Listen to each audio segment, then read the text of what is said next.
दोस्तों, इस समय दुनिया में केवल दो ही ऐसे हथियार हैं जिनको ना तो पकड़ा जा सकता है और ना ही मारकर गिराया जा सकता है। इसमें से जो पहला हथियार है वो है एक स्टेल्थ फाइटर जेट और दूसरा हथियार है एक हाइपरसोनिक मिसाइल। लेकिन आज रशिया की तरफ से इन दोनों ही हथियारों का तोड़ निकाल लिया गया है और आज रशिया दुनिया का पहला ऐसा देश बन गया है जिसके पास इस तरीके की टेक्नोलॉजी मौजूद है कि जो इन दोनों ही हथियारों को मारकर गिरा सकता है। दरअसल हाल ही में ही रशिया की तरफ से ये दावा किया गया है कि हमने अपने S-500 डिफेंस सिस्टम की मदद से एक हाइपरसोनिक मिसाइल को मारकर गिरा दिया है। जिस समय रशिया की तरफ से हाइपरसोनिक मिसाइल को मारने का परीक्षण किया जा रहा था, उस समय रशिया की तरफ से एक हाइपरसोनिक प्रोजेक्टाइल को फायर किया गया था। उसके बाद S-500 डिफेंस सिस्टम के रेडार ने इस प्रोजेक्टाइल को ट्रैक किया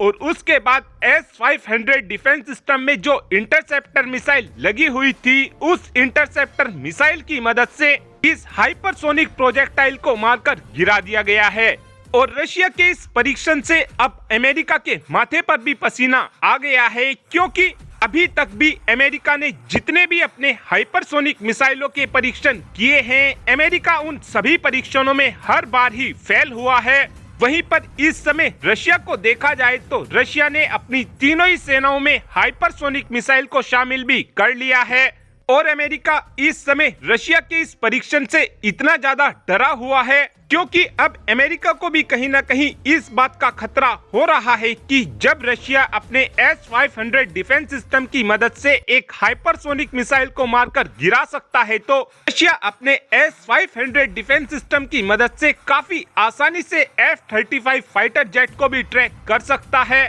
और उसको मारकर गिरा सकता है। और रशिया के इस सफल परीक्षण के तुरंत बाद से ही भारत के अंदर भी अब इस बात को लेकर चर्चाएं तेज हो गई हैं कि क्या अब भारत को S-500 डिफेंस सिस्टम रशिया से ले लेना चाहिए, क्योंकि इस समय चाइना एक हाइपरसोनिक मिसाइल को बनाने की बिल्कुल फाइनल स्टेज में खड़ा हुआ है। लेकिन अब सवाल ये आता है कि क्या हमको रशिया से S-500 डिफेंस सिस्टम को खरीदना चाहिए या फिर नहीं। तो ऐसा होने के चांसेस बहुत ही ज्यादा कम हैं, क्योंकि हमने जब रशिया से S-400 डिफेंस सिस्टम को खरीदा था तो उसकी कीमत हमको $1 बिलियन पड़ी थी और यदि भारत की तरफ से S-500 डिफेंस सिस्टम को खरीदा जाता है तो हमको एक S-500 डिफेंस सिस्टम की कीमत $1.5 बिलियन से $2 बिलियन के बीच पड़ेगी। और भारत S-500 डिफेंस सिस्टम को इसलिए भी नहीं खरीदेगा क्योंकि भारत की तरफ से अपना BMD भी बनाया जा रहा है, जो रेंज के मामले में रशिया के